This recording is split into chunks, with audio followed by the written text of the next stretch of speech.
नमस्कार। हर कहानी कुछ कहती है। क्या कहती है? लीजिए सुनिए मुंशी प्रेमचंद की लिखी कहानी गुल्ली डंडा। हमारे अंग्रेज दोस्त माने या ना माने, मैं तो यही कहूँगा, गुल्ली डंडा सब खेलों का राजा है।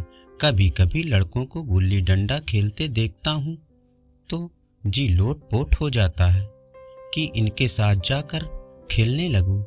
ना लान की जरूरत, ना कोर्ट की जरूरत, ना नेट की जरूरत। मजे से किसी पेड़ की टहनी से एक डाल काट लो, गुल्ली बना लो, 2 आदमी आ जाएं तो खेल शुरू हो जाता है। बिलायती खेल में ऐब है कि उसके सामान महंगे होते हैं। जब तक कम से कम 1 सैकड़ा ना खर्च कीजिए, खिलाड़ियों में शुमार ही नहीं हो पाता। यहाँ गुल्ली डंडा है, बिना हर्रे फिटकरी के चोखा रंग देता है। हम लोग अंग्रेजी खेलों के पीछे ऐसे दीवाने हो रहे हैं कि अपनी सभी चीजों से अरुचि हो गई है। स्कूल में हर एक लड़के से सालाना 3-4 रुपए केवल खेल की फीस ली जाती है। ये किसी को नहीं सूझता कि भारतीय खेल खिलाएं। अंग्रेजी खेल उनके लिए है जिनके पास धन है। गरीब लड़कों के सर क्यों ये व्यसन मढ़ते हो? ठीक है, गुल्ली से आंख फूट जाने का भय रहता है, तो क्या क्रिकेट से सिर फूट जाने का और टांग टूट जाने का भय नहीं रहता? अगर हमारे माथे में गुल्ली का दाग आज तक बना हुआ है तो हमारे कई दोस्त ऐसे भी हैं जो थापी को बैसाखी से बदल बैठे हैं। ये अपनी अपनी रुचि है। मुझे गुल्ली ही अच्छी लगती है और बचपन की मीठी मीठी स्मृतियों में गुल्ली ही सबसे मीठी है।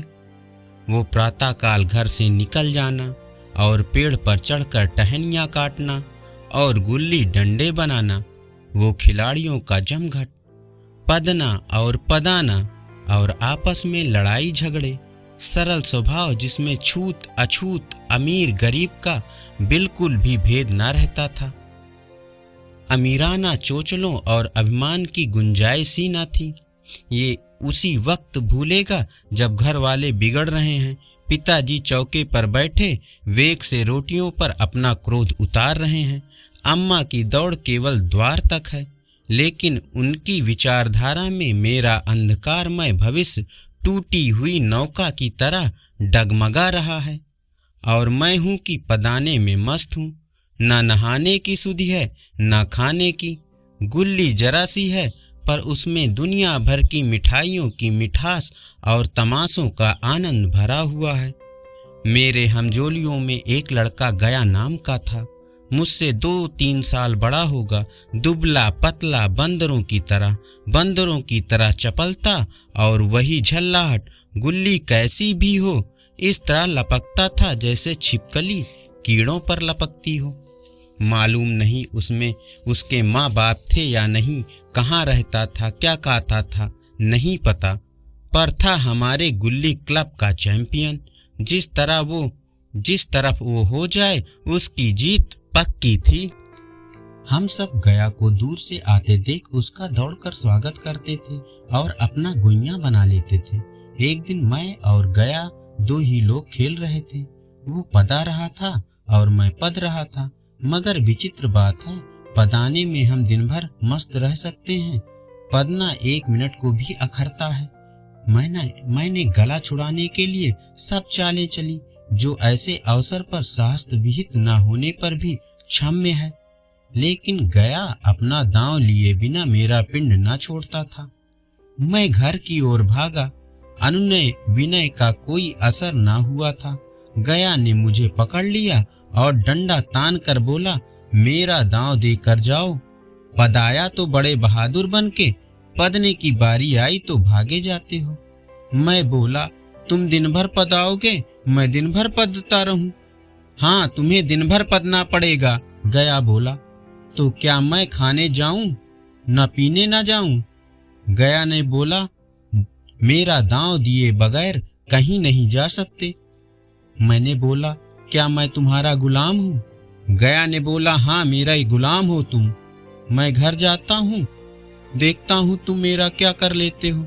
गया बोला, घर कैसे जाओगे? कोई दिल लगी है? दांव दिया है, पदा है, दांव लेंगे और तुम्हें पदाएंगे। मैंने बोला अच्छा ठीक है, तो जो कल मैंने तुमको अमरूद खिलाया था मेरा वो लौटा दो। गया बोला वो तो पेट में चला गया। मैंने बोला तो निकालो पेट से, क्यों खाया मेरा अमरूद? गया बोला अमरूद तुमने दिया तो खाया मैंने, तुमसे मांगा तो नहीं था। मैंने बोला जब तक मेरा अमरूद ना दोगे मैं दांव ना दूंगा। मैं समझता था न्याय मेरी ओर है, आखिर मैंने किसी स्वार्थ से ही अमरूद खिलाया होगा। कौन निस्वार्थ किसी के साथ सलूक करता है? भिक्षा भी तो लोग स्वार्थ के लिए ही देते हैं। जब गया ने अमरूद खाया तो फिर उसे फिर मुझसे दांव लेने का क्या अधिकार है? रिश्वत देकर तो लोग खून पचा जाते हैं, ये मेरा अमरूद ही हजम कर जाएगा।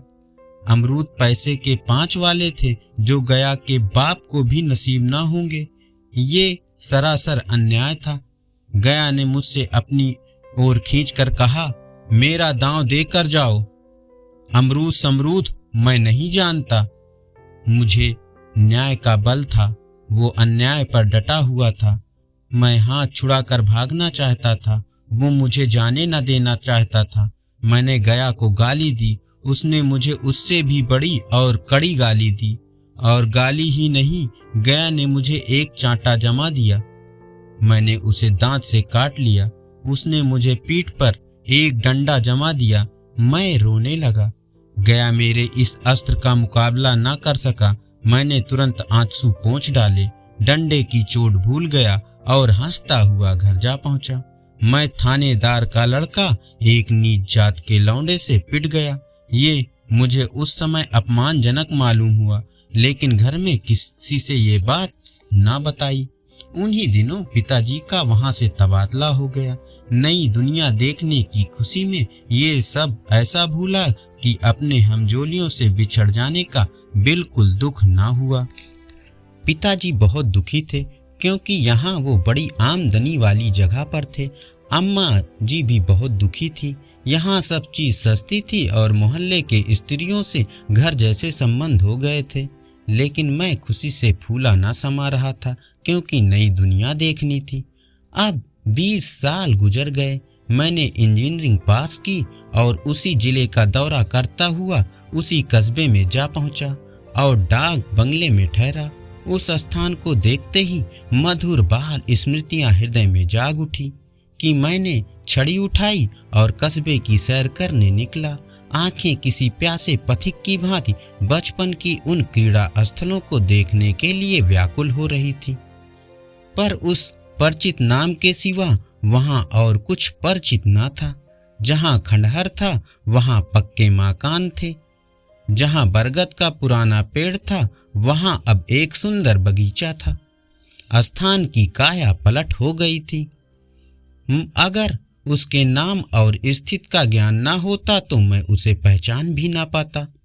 बचपन की संक्षिप्त अमर स्मृतियां बाहें खोले अपने उन पुराने मित्रों से गले मिलने को आधीर हो रही थी। मगर वो दुनिया बदल गई थी। ऐसा जी होता था उस धरती से लिपट कर रोऊं और कहूं कि तुम मुझे भूल गई, मैं तो अभी भी तुम्हारा वही रूप देखना चाहता हूँ। सहसा एक खुली जगह में 2-3 लड़कों को गुल्ली डंडा खेलते हुए देखा। एक क्षण के लिए मैं अपने को बिल्कुल भूल गया कि मैं एक ऊंचा अफसर हूँ। जाकर एक लड़के से पूछा, क्यों बेटे, यहाँ कोई गया नाम का आदमी रहता है? एक लड़का गुल्ली डंडा समेटकर सहमे हुए स्वर में कहा, कौन गया? हाँ गया चमार। मैंने यूं ही कहा, हाँ वही गया। नाम का कोई आदमी है? शायद वही हो। लड़कों ने कहा, हाँ है तो। मैंने कहा, जरा उसे बुला सकते हो? लड़का दौड़ता हुआ गया और एक क्षण में एक 5 हाथ के काले देव को साथ लिए आता दिखाई दिया। मैं दूर से ही पहचान गया। उसकी ओर लपकना चाहता था कि उसके गले लिपट जाऊं, पर कुछ सोच कर रह गया। मैंने बोला, कहो गया, मुझे पहचानते हो? गया ने झुककर सलाम किया। हाँ मालिक, भला पहचानूंगा क्यों नहीं। आप मजे में हो? मैंने बोला, बहुत मजे में। तुम अपनी कहो। मतई, मोहन, दुर्गा सब कहाँ हैं? कुछ खबर है? साहब, मतई तो मर गया, दुर्गा और मोहन दोनों डाकिया हो गए हैं। और आप? मैंने बोला, मैं तो इस जिले का जिला इंजीनियर हूँ। सरकार, आप तो पहले से ही बड़े जाहीन थे। मैंने कहा, अब कभी गुल्ली डंडा खेलते हो? गया ने मेरी ओर प्रश्न भरी आंखों से देखा। अब गुल्ली डंडा क्या खेलूंगा सरकार, अब तो धंधे से छुट्टी ही नहीं मिलती। मैंने कहा, आओ आज हम तुम खेलें। तुम पदाना, हम पदेंगे। तुम्हारा एक दांव हमारे ऊपर रह गया है, वो आज ले लो। गया बड़ी मुश्किल से राजी हुआ। वह ठहरा एक टके का मजदूर, मैं एक बड़ा अफसर। हमारा और उसका क्या जोड़? बेचारा झेप रहा था, लेकिन मुझे भी कम झेप ना थी। इसलिए नहीं कि मैं गया के साथ खेलने जा रहा था, बल्कि इसलिए कि लोग इस खेल को अजूबा समझकर इसका तमाशा बना लेंगे और अच्छी खासी देखने वालों की भीड़ लग जाएगी। उस भीड़ में वो आनंद कहाँ रहेगा? पर खेले बगैर तो रहा नहीं जाता। आखिर में निश्चय हुआ कि दोनों जन बस्ती से बहुत दूर खेलेंगे और बचपन की उस मिठाई को खूब रस लेकर खाएंगे। मैं गया को लेकर डाक बंगले पर आया और मोटर में बैठकर दोनों मैदान की ओर चले। साथ में एक कुल्हाड़ी ले ली। मैं गंभीर भाव धारण किए हुए था, लेकिन गया इसे अभी तक मजाक ही समझ रहा था। फिर भी उसके मुख पर उत्सुकता या आनंद का कोई चिन्ह न था। शायद हम दोनों में जो अंतर हो गया था, यही सोचने में मगन था गया। मैंने पूछा, तुम्हें हमारी कभी याद आती थी गया? सच कहना। गया झेपता हुआ बोला, मैं आपको याद करता हुजूर, किस लायक हूँ? भाग में आपके साथ कुछ दिन खेलना बदा था, वो खेला, मेरी क्या गिनती। मैंने कुछ उदास होकर कहा, लेकिन मुझे तो बराबर तुम्हारी याद आती थी। तुम्हारा वो डंडा जो तुमने तान कर जमाया था, याद है ना गया? गया ने पछताते हुए कहा, वो लवड़कपन था सरकार, उसकी याद ना दिलवाओ। वाह, मैंने कहा, वो मेरे जीवन की सबसे रसीली याद है। तुम्हारे उस डंडे में जो रस था, वो ना अब आदर सम्मान में पाता हूँ, ना धन में। इतनी देर में हम बस्ती से 3 मील दूर निकल आए। चारों ओर सन्नाटा है। पश्चिम में कोसों दूर तक भीमताल फैला हुआ है, जहाँ किसी समय हम लोग कमल पुष्प तोड़ ले जाते थे और उसके झूमर बनाकर कानों में डाल लेते थे। जेठ की संध्या केसर में डूबी चली आ रही है। मैं लपक कर एक पेड़ पर चढ़ गया और एक टहनी काट लाया। चटपट गुल्ली डंडा बन गया। खेल शुरू हो गया। मैंने गुच्छी में गुल्ली रखकर उछाल दी। गुल्ली गया के सामने से निकल गई। उसने हाथ लपका जैसे मछली पकड़ रहा हो। गुल्ली उसके पीछे जा गिरी। ये वही गया है जिसके हाथ में गुल्ली जैसे आप ही आकर बैठ जाती थी। वो दाएं बाएं कहीं हो, गुल्ली उसके हथेली में ही पहुंचती थी। जैसे गुल्लियों पर गया वशीकरण डाल देता रहा हो। नई गुल्ली, पुरानी गुल्ली, छोटी गुल्ली, बड़ी गुल्ली, नोकदार गुल्ली, सपाट गुल्ली, सभी उससे जाकर मिल जाती थी।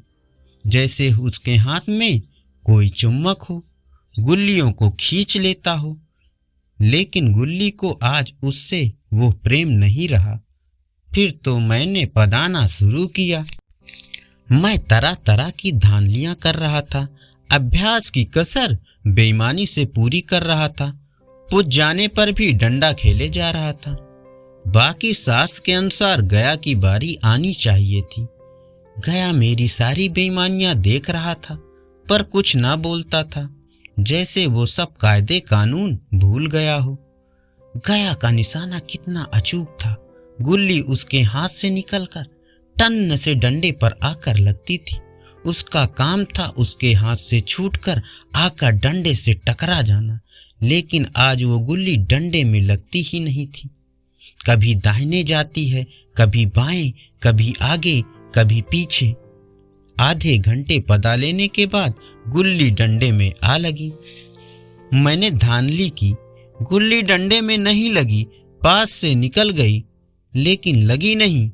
लेकिन गया ने किसी प्रकार का असंतोष प्रकट नहीं किया, बोला ना लगी होगी। मैंने बोला डंडे में लगती, क्या मैं बेईमानी करता? गया बोला नहीं भैया, भला तुम काहे का बेईमानी करोगे? बचपन में मजाल था, मैं ऐसा घपला करके मैं जीता बचता। यही गया गर्दन पर चढ़ बैठता, लेकिन आज मैं उसे कितनी आसानी से धोखा दिए चला जाता था। गधा है, सारी बातें भूल गया। सासा गुल्ली फिर डंडे पर लगी और इतनी जोर से लगी जैसे बंदूक छूटी हो। इस प्रमाण के सामने मेरा धांधली करने का साहस ना हो सका, लेकिन क्यों ना एक बार सबको झूठ बनाने की चेष्टा करूं। मेरा हर्ज क्या है? मान गया तो वाह वाह, न माना तो दो चार हाथ पदना ही तो पड़ेगा।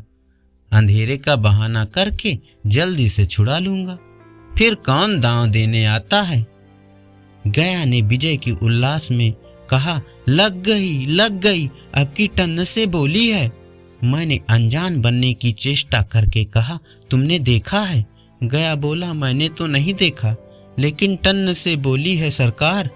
मैंने कहा, जो ये किसी ईंट से टकराई होगी। मेरे मुख से ये वाक्य उस समय कैसे निकला, इसका मुझे खुद आश्चर्य है। इस सत्य को झुठलाना वैसा ही था जैसे दिन को रात बताना। हम दोनों ने गुल्ली को डंडे में जोर से लगते देखा था, लेकिन गया ने मेरा कथन स्वीकार कर लिया। हाँ साहब, किसी ईंट में ही लगी होगी, डंडे में लगती तो इतनी तेज आवाज ना आती। मैंने गया को फिर पदाना शुरू कर दिया, लेकिन इतनी प्रत्यक्ष धांधली करने के बाद गया की सरलता पर मुझे दया आने लगी थी। इसलिए जब तीसरी बार गुल्ली डंडे पर लगी तो मैंने बड़ी उदारता से दांव देना तय कर लिया। गया ने कहा, अब तो अंधेरा हो गया है भैया, कल पर रखो। मैंने सोचा कल बहुत सा समय होगा, ये न जाने कितनी देर मुझे पदाए, इसलिए इसी वक्त मामला रफा दफा कर लेना ही उचित होगा। मैंने कहा, नहीं, अभी बहुत उजाला है, तुम अपना दांव अभी ले लो। भैया गुल्ली सूझेगी नहीं, गया बोला। कुछ परवाह नहीं, सब सूझेगी, चलो तुम खेलो। गया ने पदाना शुरू किया, पर उसे अब बिल्कुल अभ्यास न था। उसने 2 बार टांग लगाने का इरादा किया, पर दोनों ही बार पुज गया। 1 मिनट से ही कम में वह अपना दांव खो बैठा।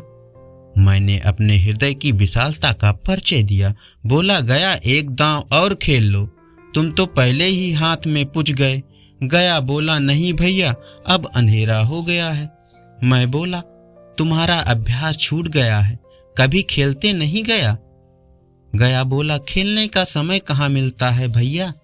हम दोनों मोटर पर जा बैठे और चिराग जलते जलते पड़ाव पर पहुंच गए। गया चलते चलते बोला, कल यहाँ गुल्ली डंडा का मैच होगा, सभी पुराने खिलाड़ी खेलेंगे, तुम भी आओगे। जब तुम्हें फुर्सत हो तभी खिलाड़ियों को मैं बुलाऊं।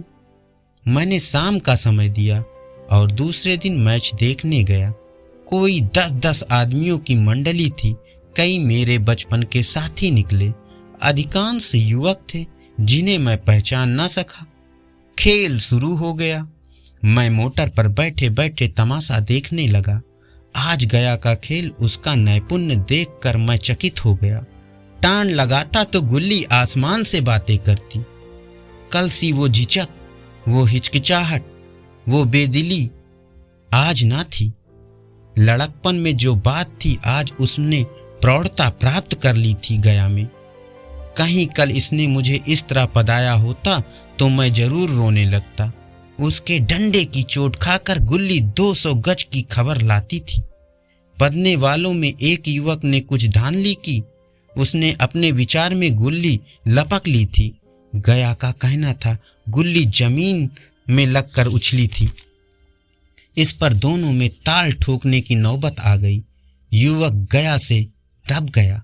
गया का तमतमाया हुआ चेहरा देखकर वह युवक डर गया। अगर वह युवक दब ना जाता तो जरूर दोनों में मारपीट हो जाती। मैं खेल में ना था, पर दूसरों को खेल में मुझे वही लड़कपन का आनंद आ रहा था जब हम सब कुछ भूलकर खेल में मस्त हो जाते थे। अब मुझे मालूम हुआ कि कल गया ने मेरे साथ खेला नहीं, केवल खेलने का बहाना किया था। उसने मुझे दया का पात्र समझा। मैंने धांधली की, बेईमानी की, पर गया को जरा भी क्रोध न आया, इसलिए कि वो खेल नहीं खेल रहा था, वह मुझे खिला रहा था, मेरा मन रख रहा था। वह मुझे पदाकर मेरा कचूमर नहीं निकालना चाहता था। मैं अब अफसर हूँ, ये अफसरी मेरे और उसके बीच में दीवार बन गई है। मैं अब उसका लिहाज पा सकता हूँ, अदब पा सकता हूँ, पर साहचर्य नहीं पा सकता हूँ। लड़कपन था तो मैं उसका समकक्ष था, ये पद पाकर केवल उसके दया के योग्य हूँ। वो मुझे अब अपना जोड़ नहीं समझता। वो बड़ा हो गया है, मैं छोटा हो गया हूँ। अभी आप सुन रहे थे मुंशी प्रेमचंद की लिखी कहानी गुल्ली डंडा। हर कहानी कुछ कहती है, तो लीजिए सुनिए मुंशी प्रेमचंद की लिखी कथा ठाकुर का कुआं। जोखू ने लोटा मुंह में लगाया तो सख्त बदबू आ रही थी।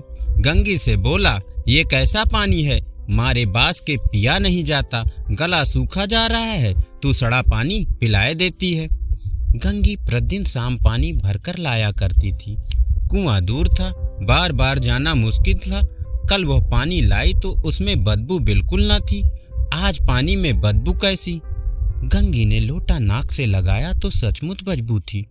जरूर कोई जानवर कुएं में गिरकर मर गया होगा, मगर दूसरा पानी आवे कहाँ से। ठाकुर के कुएं पर कौन चढ़ने देगा, दूर से ही लोग डांट कर भगा देंगे। साहू का कुआं गांव के उस सिरे पर है, परंतु वहां भी कौन पानी भरने देगा। कोई तीसरा कुआं गांव में है ही नहीं। जोखू कई दिन से बीमार पड़ा है, कुछ देर तक प्यास को रोक के चुप पड़ा रहा, फिर बोला, अब तो मारे प्यास के रहा नहीं जाता, ला थोड़ा पानी नाक बंद करके पी लूं। गंगी ने पानी न दिया। खराब पानी से बीमारी बढ़ जाएगी, इतना गंगी भी जानती थी, परंतु ये न जानती थी कि पानी को उबाल देने से उसकी खराबी और बदबू चली जाती है। गंगी बोली, ये पानी कैसे पियोगे, ना जाने कौन जानवर मरा है, कुएं से मैं दूसरा पानी लाए देती हूँ। जोखू ने आश्चर्य से उसकी ओर देखा और बोला, पानी कहाँ से लाएगी तू? ठाकुर और साहू के 2 कुएं तो हैं, क्या 1 लोटा पानी ना भरने देंगे? गंगी बोली। जोखू बोला, हाँ, हाथ पांव तुड़वा आएगी और कुछ ना होगा, बैठ जा चुपके से यहीं, कहीं मत जा। ब्रह्म देवता आशीर्वाद देंगे, ठाकुर लाठी मारेंगे और साहू जी 1 के 5 लेंगे। गरीबों का दर्द कौन समझता है, हम तो मर भी जाते हैं तो कोई द्वार पर झांकने नहीं आता, कंधा देना तो बड़ी बात है, ऐसे लोग तुझे कुएं से पानी भरने देंगे। जोखू के इन शब्दों में कड़वा सत्य था। गंगी के पास इस सवाल का कोई जवाब न था, किंतु गंगी ने उस बदबूदार पानी को जोखू को पीने ना दिया। रात को 9 बजे थे, थके मांदे मजदूर तो सो चुके थे, किंतु ठाकुर के दरवाजे पर 10-5 बेफिक्रे जमा थे। मैदानी बहादुरी का न जमाना रहा और न औकात, कानूनी बहादुरी की बातें हो रही थी। कितनी होशियारी से ठाकुर ने थानेदार के एक खास मुकदमे में रिश्वत दी और साफ निकल गए। कितनी अक्लमंदी से एक मार के मुकदमे की नकल ले आए। नाजिर और मुहक्किम सभी कहते थे नकल नहीं मिल सकती, कोई 50 मांगता, कोई 100। ठाकुर ने बिना पैसे के ही नकल उड़ा दिया। काम करने का ढंग चाहिए। इसी समय गंगी कुएं में पानी लेने पहुंची। कुप्पी की धुंधली रोशनी कुएं पर आ रही थी। गंगी कुएं की जगत की आड़ में बैठी मौके का इंतजार कर रही थी। इस कुएं का पानी सारा गांव पीता है, किसी के लिए रोका नहीं, सिर्फ ये बदनसीब ही नहीं भर सकते। गंगी का विद्रोही दिल रिवाजी पाबंदियों और मजबूरियों पर चोटें करने लगा। हम क्यों नीच हैं और ये लोग क्यों ऊंचे हैं? इसलिए कि ये लोग गले में तागा डाल लेते हैं। यहाँ तो जितने हैं एक से बढ़कर एक छठे हैं। चोरी ये करें, जाल फरेबी ये करें, झूठे मुकदमे ये करें। अभी इस ठाकुर ने तो उस दिन बेचारे गडरिये की भेड़ उठा ली थी और बाद में मार कर खा गया। इन्हीं पंडित के घर तो 12 महीना जुआ होता है और ये साहू जी तो घी में तेल मिलाकर बेचते हैं और काम करा लेते हैं और मजदूरी देने में इनकी नानी मर जाती हैं। किस किस बात में हमसे ऊंचे हैं? हाँ, मुंह से हमसे ऊंचे हैं। हम गली गली चिल्लाते नहीं कि हम ऊंचे हैं। कभी गांव में आ जाती हूँ तो रस भरी आंखों से घूरने लगते हैं, जैसे सबकी छाती में सांप लौटने लगता है। परंतु घमंड ये है कि हम सबसे ऊंचे हैं। कुएं पर तभी किसी के आने की आहट हुई। गंगी की छाती धक धक धक धक करने लगी। कहीं ये लोग देख लें तो गजब हो जाए, एक लात भी नीचे ना पड़े। उसने घड़ा और रस्सी उठा लिया और अंधेरे में एक वृक्ष की आड़ में खड़ी हो गई। गंगी पेड़ की आड़ में खड़ी सोचने लगी, कब इन लोगों को दया आती है किसी पर। बेचारे महंगू को इन लोगों ने इतना मारा कि बेचारा महीनों लहू थूकता रहा, इसलिए कि महंगू ने इनका बेगार ना किया था। उस पर ये लोग ऊंचे बनते हैं।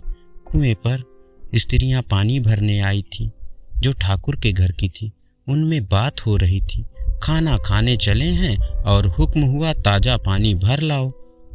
घड़े के लिए पैसे नहीं हैं। हम लोगों को बैठे देख जैसे मर्दों को जलन होती है। हाँ, बैठे पंचायत कर रहे थे, ये ना हुआ कि कलसिया उठाकर पानी भर लाते। बस हुक्म चला दिया, ताज़ा पानी लाओ, जैसे भी हम लोग लौंडिया हूँ। लौंडिया नहीं तो तुम क्या हो? दूसरी औरत ने कहा। रोटी कपड़ा तुम नहीं पाती, 10-5 रुपए छीन झपट कर ले ही लेती होगी। और तो और लौंडिया फिर बताओ कैसी होती हैं? मत लजवाओ दीदी, क्षण भर के आराम के लिए भी तरस जाती हूँ।